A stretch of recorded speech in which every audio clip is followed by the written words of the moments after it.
Hey guys, what's up? Lightboltjoe here. Today we're going to discuss Booksmart, brand new 2019 comedy film, coming of age story. Olivia Wilde's directorial debut. We have Beanie Feldstein starring. We have, oh my god, I completely forgot her name.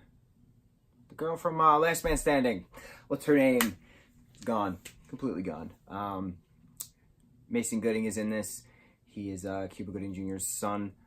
It's cool seeing him in like stuff because like I grew up watching his dad and like now he's doing stuff, so it's pretty cool seeing that. There's another kid I know from Night at the Museum and Vacation. What the hell's his name? I can't. Brain's just not working on names today. I do apologize. So this movie is an hour and 42 minutes long. You have your two best friends graduating high school, class of 2019.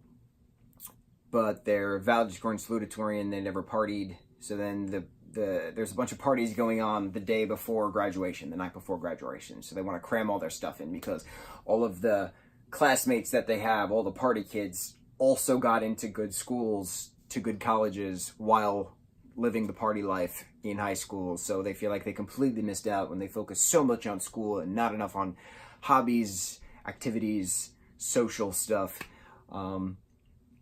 Yeah, so this movie felt like it was a 2.5 hour long film. I'm going to be completely honest. It was only an hour and 42 minutes. A lot of the scenes dragged. This is a great coming of age story. This is a very progressive story. This is a very Gen Z story. Like, this is a perfect example of Gen Z. You have kids, you know, saying lit, and this girl has a lit necklace, and gender-neutral bathrooms in the high school, like gender identity, sexual orientations. Like, this is prime exactly what social media is. Like, this is a perfect example of what the kids are doing, how the kids are, how the kids interact, how the kids think, how the progressive mindset is, how the future will be. That was cool.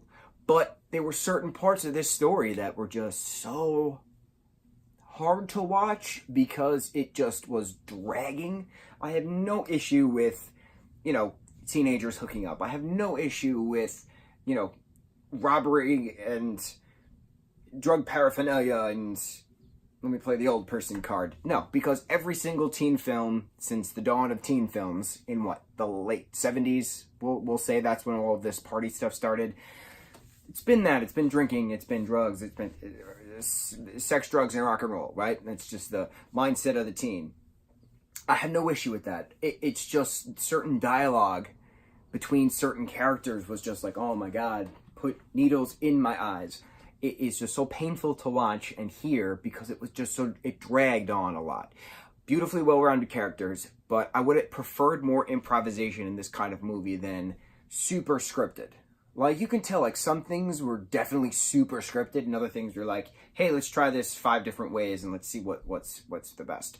Like, I can tell that kind of thing, but I don't know, man. Like, it just seemed like a very long movie to watch. Maybe if I watched it with, like, a group of people, it would have been funnier. Like, there were definitely funny points, and, like, I did laugh a lot.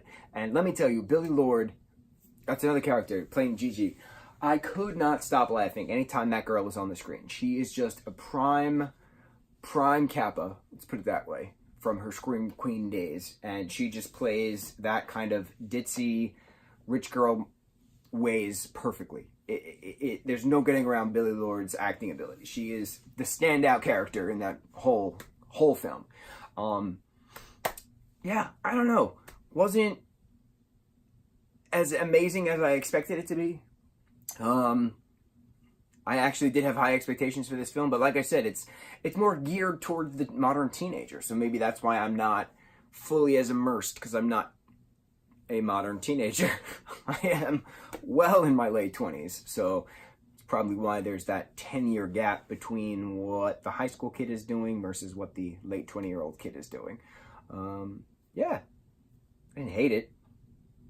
I just didn't find it as amusing as I thought I would. It's not terrible, and I'm sure a lot of people liked it. And it's a great example of modern teenager. Perfect example, modern teenager. What do you guys think? Did you watch Booksmart?